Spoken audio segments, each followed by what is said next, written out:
Yo, what is up everybody, and welcome back to another Madden 25 Next Gen Ultimate Team game. Today we are starting the playoffs. As you can see, we're in the divisional round. We got a first round bye since we went, I want to say 8-1 the regular season. We didn't have to play the 10th game, nor did we have to play the wildcard game because we clinched the first round bye. So here we are, straight in the divisional round, our first season. So, you know, we're trying to get our first Super Bowl out here. We got 3 games to get there, and this is the first game here. And early on, this game, this guy was just not getting anything going on offense, partially because these guys couldn't catch. Their fourth down, this guy didn't even react to that catch. I don't know if that would have been a first down, but running back just didn't even care about that ball. So right away, 4 and out, and we get the ball in the red zone with a chance to score, and we just take advantage 2 plays. First play, you run the ball. Next play action. You get a touchdown. And in this Ultimate Team, I talked about how I expect to win the Super Bowl in the first season. I'm not saying I'm the greatest player of all time. I'm just saying that, you know, usually this first season, you're not going to play the toughest opponents and stuff like that. So it's Super Bowl or bust this season. Anything less is definitely a failure for us. And this guy was having failures on offense. He had like 3 Calvin Johnsons on his team, and none of them could catch. It was just constant drops. Here, he throws it to, I believe Adrian Peterson here. Yeah, Peterson gets a first down.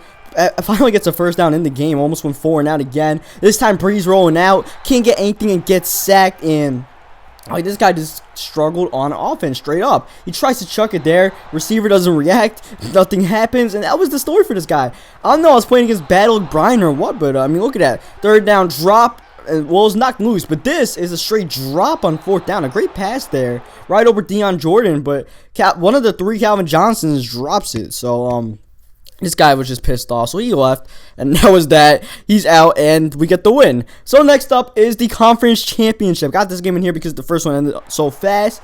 So right now, Conference Championship, and right away, this guy doesn't even take the kick out properly. So I'm like, this should be an easy win, you know? That's what I'm saying to myself. Hopefully, we could actually make that happen. Early on, I see this guy has a pretty decent team. He's got Jamal Charles at running back, so early on, I know who I got to stop. Though he tries to run the option there and doesn't get to go, and he punts the ball. So it was like a promising drive, but just a bad play call by him. He probably should have just handed it off to Charles there again on the option, because we were playing the quarterback on the option there, and he just took off with Russell Wilson and got nothing. I'm assuming that's the gold Russell Wilson that everybody got for free and not an actual Russell Wilson. Like I said, first seed. Also means I'm not going to be playing against tough teams, or at least so I thought, until I looked up to his team and he has Deshaun Golston and Patrick Willis on his team. And I'm like, shit.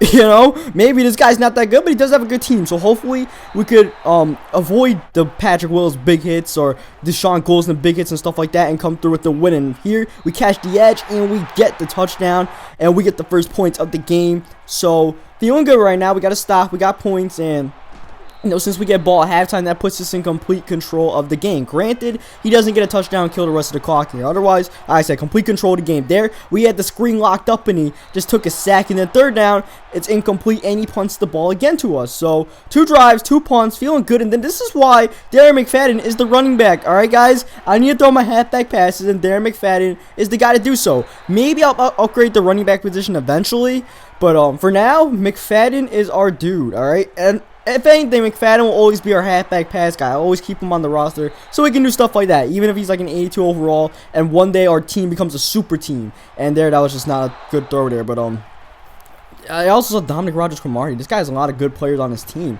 He invested a lot in his team. I don't know if he put it in the auction block or on packs or what, but it's not really working out for him. Unfortunately, third down, we tried chucking up to Calvin. Could not get much. Pressure was coming. I should have thrown it to A. A got wide open in the middle, but I figured, you know, Calvin's a big dude. They list him at 6'5" in this game. I thought he was like 6'4". Apparently he's 6'5", maybe even 6'6" for all we know. But he could not come down with that catch in double coverage, unfortunately. So we end up taking the field goal here.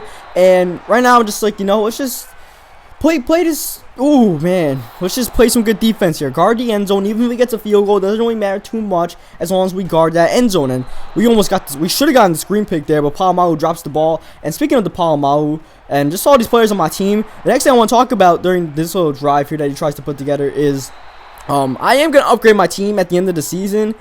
These won't be the same guys from like this season to next season, because obviously I will need to upgrade my team, and plus you guys probably want to see some new players and stuff like that. So I did open up a few packs after the season ended, which I'll show you guys. Actually, I'm going to show you guys 2 of those packs at the end of this video, at the end of this game, I should say. So you guys will see that. And these are packs open at the end of the season, so the players you see in this video won't be from the Super Bowl. So yeah, I will be upgrading my team. I'll try to, find some good deals in the auction block and stuff like that. And hopefully we can get a pretty decent team for the next season, because this team I have right now is not that good. This is basically the same team I started off the season with, except, Palomalu, Cypherin, and maybe like one other person is on this team that wasn't on the day one roster. And you see RG3, he's been our quarterback since day one, but he throws an interception with 14 seconds left. We were pretty much in field goal range with 2 timeouts left, and I tried to get ballsy there, and it obviously did not pay off, and we ended up taking a 10-0 lead into halftime. It could have been a bigger lead, but you know what? Whatever. We'll still take our lead in the halftime. We get ball at half, like I said, and hopefully we kill clock. And oh man, almost came up with a fumble recovery at the end of the half. But like I said, now in the second half, it's all about clocking right now. That's what it's all about. 4-minute quarters gives you time to kill at least the rest of the third quarter with the accelerated clock, especially. So that's the game plan right now. Gonna run the ball here with Darren McFadden, get some good yardage. But unfortunately, like I said, he had a good team. You see Alden Smith on the team, so he's got a lot of players, and it'll be hard to run against them. And then third down, I just needed an extra second. I swear I probably hit the A button there, but I just couldn't get off there, and Alden knocks me down. So we end up punting the ball here. So he gets kind of back-to-back stops. He got an interception at the end of the half, right before the end when I was near field goal range, and now he gets that stop there. So he's getting stops on defense, but eventually he's going to have to do something on offense. He's being shut out, and he should have thrown an interception there, but it's dropped once again by our team. Third down and 12 comes up, and he just throws it in the flats. That's when you know we got lockdown defense, when he's taking that flat throw on third down. Now fourth down comes up, and he throws it in the corner, and it's intercepted by Ike Taylor. Great break on the ball there by Taylor. I'm not sure that's Jerry Rice or who, but someone was really close to getting that catch, but Ike Taylor just made a perfect jump on the ball, and we get a turnover. So the defense is carrying us right now. The offense isn't really doing spectacular, though as soon as I say that, Darren McFadden breaks off a huge run and goes all the way for a touchdown. Maybe McFadden could be our back, Unless I find like a really good bargain on a back, or I just pull one out of a pack. McFadden's our guy, alright? He's pretty decent right now. Until he proves otherwise, he's our dude. And Cypherin is our dude at safety. Probably not for too long, but right now, he's our guy right now. He's been making some good plays. You guys remember the pick 6 he had in a few games ago. Now he gets that interception there to help us lock this game up. And that run pretty much put the game out of reach, because 17 points, 4 minutes of play. He couldn't do anything, threw an interception, trying to make something happen. And for the second time in the game, we punt the ball away. So think of it this way. I punted the ball twice. I've thrown a turnover, and I kicked the field goal, but I'm still winning by 17 points. Normally that wouldn't happen, but thankfully this guy wasn't really that good, so I'm able to get away with that stuff. And look at this guy. His idea of clock management is calling spikes. Like, really? Man, who does that? And we drop another pick. And that's why Palomalu probably won't be in the lineup after the Super Bowl. Win, lose, or draw. Actually, unless Palomalu just, shits rainbows in the Super Bowl, he's probably not going to be on the roster in the Super Bowl, as Von Miller gets pretty much the game-clinching pick there.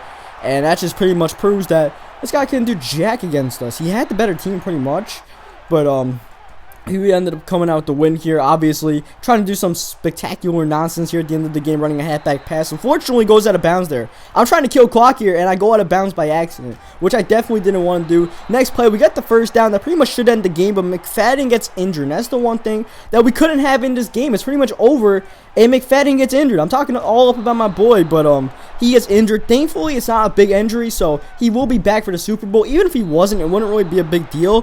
But like I said, I want McFadden for my passes. And this guy comes out on field goal blocks. So, I mean, I don't know what his deal was, but I was just like, all right, I'll just score and, do what you got to do. And he ends up kneeing the ball out, so I don't know. This guy just felt defeated or what, but I mean, he didn't rage quit. So, shout out to him for not rage quitting and actually finishing out the game, which like 10% of the MUT community actually finishes their games when they're losing. So, come out the win, as you can see. And the next video, we will be going to the Super Bowl, our first Super Bowl.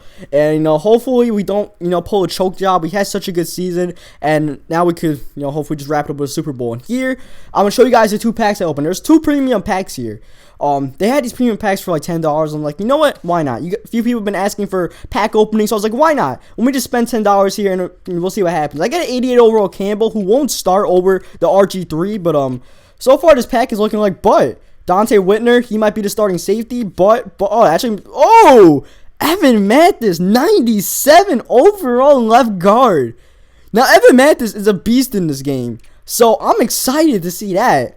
I might even sell him. He might be worth tons of coins, but at the same time, that would be a beast to have in the starting lineup for us. And this T.Y. Hilton, 86 overall, good speed, definitely could do work. And even the Hayward Bay might be able to make the team.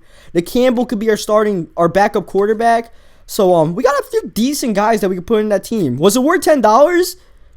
I would have said no, but after the last card came up in the Evan Mathis camp, I was like, you know what? Why not? And then they reset the count. EA said they reset the count. So I was like, you know what? Why not try my luck again? And unfortunately, it's not looking good so far. Maybe I could get another good card to last. Nah. This ended up being a waste of $10. I had to try my luck again. After seeing that Mathis, I was like, I gotta try my luck again. But it didn't really work out. So on that note, hope you guys leave a like on the video if you enjoyed it. Subscribe for more Madden 25 online games and Ultimate Team. And I will catch you guys next time for the Super Bowl.